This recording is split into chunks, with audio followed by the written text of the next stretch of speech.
പ്രിയമുള്ളവരെ, നിങ്ങളൊക്കെ കാശ് മുടക്കി ബ്യൂട്ടി പാർലറുകളിൽ പോയി സൗന്ദര്യം വർദ്ധിപ്പിക്കുന്ന ആളുകളാണോ? എങ്കിൽ നിങ്ങൾ അറിയാത്തൊരു കാര്യമുണ്ട്. ഫ്രീ ആയി ഗവൺമെന്റിന്റെ ചെലവിൽ നമ്മുടെ നാട്ടിൽ ഒരുപാട് ബ്യൂട്ടി പാർലറുകൾ അവൈലബിൾ ആണ്. അവിടെ നിന്ന് മികച്ച റിസൾട്ട് കിട്ടിയ ചില ആൾക്കാരെ ഞാൻ നിങ്ങൾക്ക് പരിചയപ്പെടുത്താം. ഇതാ കണ്ടോളൂ. ഇവരെയൊക്കെ കാണുമ്പോഴാണ് നമ്മുടെ നാട്ടിലെ ജയിലുകൾ ഏറ്റവും മികച്ച ബ്യൂട്ടി പാർലറുകളും ഹെൽത്ത് കെയർ സെന്ററുകളുമാണെന്ന് നമ്മൾ മനസ്സിലാക്കുന്നത്. നിങ്ങൾക്കറിയാലോ ഈ ആൾക്കാരെ. റിപ്പർ ജയാനന്ദ്. പണ്ടത്തെ ലുക്ക് നോക്കൂ, ഇപ്പോഴത്തെ ലുക്ക് നോക്കൂ. പുള്ളി ഇപ്പോൾ ജയിലിൽ നോവൽ എഴുതുന്ന തിരക്കിലാണ്.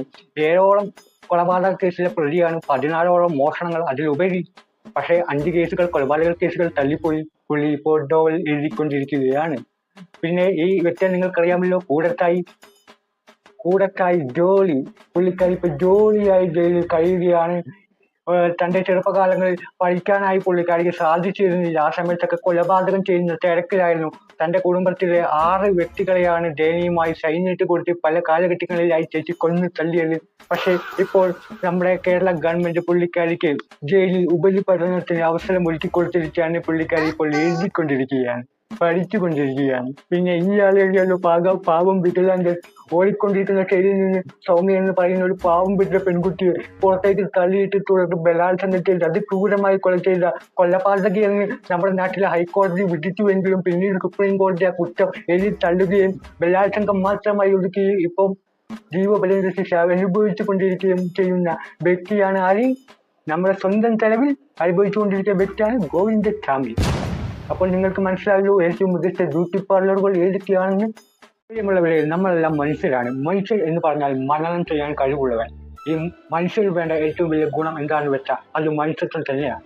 ഇപ്പോൾ ഒരാൾ ഭിക്ഷ യാചിച്ചുകൊണ്ട് നമ്മുടെ പക്കൽ വരികയാണ്. നമ്മൾ അയാൾക്ക് നമ്മുടെ പക്കലുള്ള എന്തെങ്കിലും ഒന്ന് നൽകണം. അതാണ് മനുഷ്യത്വം എന്ന് പറയുന്നത്. ഇതേപോലെ ബാംഗ്ലൂരിലെ തെരുവീഥികളിൽ ഒരു ചെറുപ്പക്കാരൻ 2 കാലുകളും തളർന്നുകൊണ്ട് ഭിക്ഷ യാചിച്ചുകൊണ്ട് നടക്കുകയായിരുന്നു. അവിടെയുള്ള ഏതാനും ചെറുപ്പക്കാർ ആ യുവാവിനോട് വളരെ മനുഷ്യത്വപരമായിട്ടാണ് പെരുമാറിയത്. ഇവർ മനുഷ്യത്വപരമായി പെരുമാറിയത് എങ്ങനെയാണെന്ന് വെച്ചാൽ കയ്യിൽ പണം നൽകിയോ അല്ലെങ്കിൽ കഴിക്കാൻ ഉണ്ടമ്പുരി നൽകിയോ അല്ല. മുമ്പ് ഞാൻ ബൈബിൾ വായിച്ചപ്പോൾ അതിൽ കർത്താവ് തറവാദ രോഗിയെ സുഖപ്പെടുത്തിയതുപോലെ ഈ ചെറുപ്പക്കാരും അന്ന് ഭിക്ഷ യാചിച്ചുകൊണ്ടിരുന്ന ഈ ചെറുപ്പക്കാരൻ്റെ തളർന്ന 2 കാലുകളും അത്ഭുതകരമായി സുഖപ്പെടുത്തിയിരിക്കുകയാണ്. അന്ന് കർത്താവ് തന്റെ നാവും കൊണ്ടാണ് സുഖപ്പെടുത്തിയതെങ്കിൽ ഇന്ന് ഈ ചെറുപ്പക്കാർ തങ്ങളുടെ മാന്ത്രിക വടി ഉപയോഗിച്ചുകൊണ്ടാണ് ഈ ഭിക്ഷ യാചിച്ചുകൊണ്ടിരുന്ന ചെറുപ്പക്കാരന്റെ കാലുകളെ സുഖപ്പെടുത്തിയത്. ആ കാഴ്ചയാണ് പ്രിയമുള്ളവരെ നിങ്ങൾ കണ്ടുകൊണ്ടിരിക്കുന്നത്. എത്ര മഹനീയമാണ് ഈ സംഭവം അല്ലേ? ഐഫോണുമായി തെരുവിൽ ഭിക്ഷ യാചിച്ചുകൊണ്ടിരുന്ന യുവാവിനെ അവിടെ ഉണ്ടായിരുന്ന ഏതാനും ചെറുപ്പക്കാർ അത്ഭുതകരമായി അദ്ദേഹത്തിന് നടക്കാൻ പ്രാപ്തനാക്കിയിരിക്കുകയാണ്. പ്രിയമുള്ളവരെ, എത്ര മഹനീയം, എത്ര മഹത്തരം. നമ്മൾ മലയാളികൾ പൊതുവെ സ്വർണം ആവശ്യത്തിനും അനാവശ്യത്തിനും ഒരുപാടായിട്ട് ഉപയോഗിക്കുന്നവരാണ്. സൗത്ത് ഇന്ത്യയിലാണ് ഏറ്റവും കൂടുതൽ ഉപയോഗിക്കുന്നതെങ്കിലും മലയാളികൾക്കിടയിൽ പ്രത്യേക ഒരു പ്രൈസ് ഉണ്ട്. ഇപ്പോൾ സ്വർണത്തിന് 1 ലക്ഷത്തിന് മുകളിലായി വില പവന്. എന്നാൽ പോലും ആളുകൾക്ക് ഇതിനോടുള്ള താല്പര്യത്തിന് അങ്ങനെ വലിയ കുറവൊന്നുമില്ല. സ്വർണം ഏറ്റവും കൂടുതൽ ഉൽപ്പാദിപ്പിക്കുന്ന ചൈനയിലായാലും സമ്പന്ന രാജ്യമായ അമേരിക്കയിലായാലും ഇത് അങ്ങനെ അധികം ആളുകൾ ഉപയോഗിക്കുന്നത് ഞാൻ കണ്ടിട്ടില്ല. പക്ഷെ ഇവിടെ നമ്മൾ എത്ര പട്ടിണിയിലാണെങ്കിലും സ്വർണം ഉപയോഗിക്കും. ചിലപ്പോൾ 3, 4, 5 അങ്ങനെ പല പവൻ അങ്ങനെ ലക്ഷങ്ങൾ വിലയുള്ള ഈ ആഭരണങ്ങൾ കയ്യിലും കഴുത്തിലും കാലിലും ഒക്കെ കെട്ടി തൂക്കി ഫുള്ള് കടമായിട്ട് ഇങ്ങനെ നടക്കും. എന്നാൽ ഇതുകൊണ്ട് എന്ത് പ്രയോജനം എന്ന് ചോദിച്ചു കഴിഞ്ഞാൽ ഒരു അത്യാവശ്യ സമയത്ത് നമുക്ക് പണയം വെക്കാം പൈസക്ക്. സോ അതാണ് എൻ്റെ ഒരു മെറിറ്റായിട്ട് എനിക്ക് തോന്നിയിട്ടുള്ളത്. ബാക്കി ഞാൻ പറഞ്ഞതല്ല, എൻ്റെ പേഴ്സണൽ ചോയ്സ് മാത്രമാണ്. നിങ്ങൾക്ക് യോജിപ്പും ഒക്കെ ഉണ്ടാകാം. എന്നാൽ ഈ സ്വർണം പോലും പണയം വെക്കാൻ സാധിക്കാത്ത ഒരു വ്യക്തി മുക്കുവണ്ട പണയം വെച്ചാൽ എങ്ങനെയിരിക്കും, അതിന് ശ്രമിച്ചാൽ എങ്ങനെയിരിക്കും? നിങ്ങൾ ഈ വീഡിയോ ഒന്ന് കണ്ടു നോക്ക്.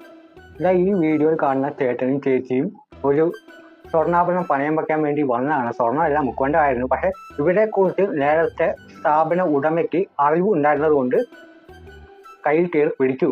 പക്ഷെ അവിടുന്ന് അതിവിദഗ്ധമായി ഓടി രക്ഷപ്പെടുകയാണ് ഉണ്ടായിരുന്നത്. എന്ത് അവസ്ഥയല്ലേ! പണയം വെക്കാൻ സ്വർണ്ണമില്ലാത്ത അവസ്ഥയായി. കാരണം അത്രയ്ക്ക് വിലയല്ലേ. പ്രിയമുള്ളവരെ, നമ്മളൊക്കെ ബസ്സിൽ യാത്ര ചെയ്യാറുള്ള ആൾക്കാരാണ്. ഞാനിപ്പോൾ കാലിക്കറ്റിൽ നിന്ന് കൊച്ചിയിലേക്ക് ബസ്സിൽ യാത്ര ചെയ്യാം അങ്ങനെ വിചാരിക്കുക. അപ്പോൾ വഴിയിൽ വെച്ച് എൻ്റെ ഒരു കൂട്ടുകാരൻ കൈ കാണിച്ചു. അപ്പോൾ ഞാനെന്ത് ചെയ്തു? ബെല്ലടിച്ചു. കണ്ടക്ടറോട് അയച്ചു വിട്ടു അവിടെ ഇറങ്ങണമെന്ന്. അങ്ങനെ ഇറങ്ങി. അല്ലെങ്കിൽ ഒരു ഹോട്ടൽ കണ്ടപ്പോൾ എനിക്ക് തോന്നി അവിടെ ഇറങ്ങണമെന്ന്. ഇത് പ്രൈവറ്റ് ബസ്സിൽ പോകുമ്പോൾ നമുക്ക് ഈസി ആയിട്ട് നടക്കുന്ന കാര്യമാണ്. ഇതിന് ആവശ്യം ഫ്ലൈറ്റിൽ പോകുമ്പോൾ നടക്കുമോ? എന്നാൽ അങ്ങനെ ഒരു ആവശ്യമായിട്ട് ഇവിടെ ഒരു ചേട്ടനുണ്ട്. പുള്ളിക്കാരൻ എന്ത് ചെയ്തു എന്നറിയോ? ഈ വീഡിയോയിൽ കാണുന്ന ഫ്ലൈറ്റിൽ യാത്ര ചെയ്യുന്ന സമയത്ത് എമർജൻസി വാതിലുകൾ കുത്തി തുറക്കാൻ ശ്രമിച്ചതിൻ്റെ പേരിൽ ഇപ്പോൾ അറസ്റ്റിലായിരിക്കുകയാണ്. ഇത് കാണുമ്പോൾ നിങ്ങൾക്ക് ചിലപ്പോൾ തോന്നാം ഇവനെ അതിനകത്തൂടെ എടുത്ത് പുറത്തേക്ക് ഇട്ടുകൂടെയെന്ന്.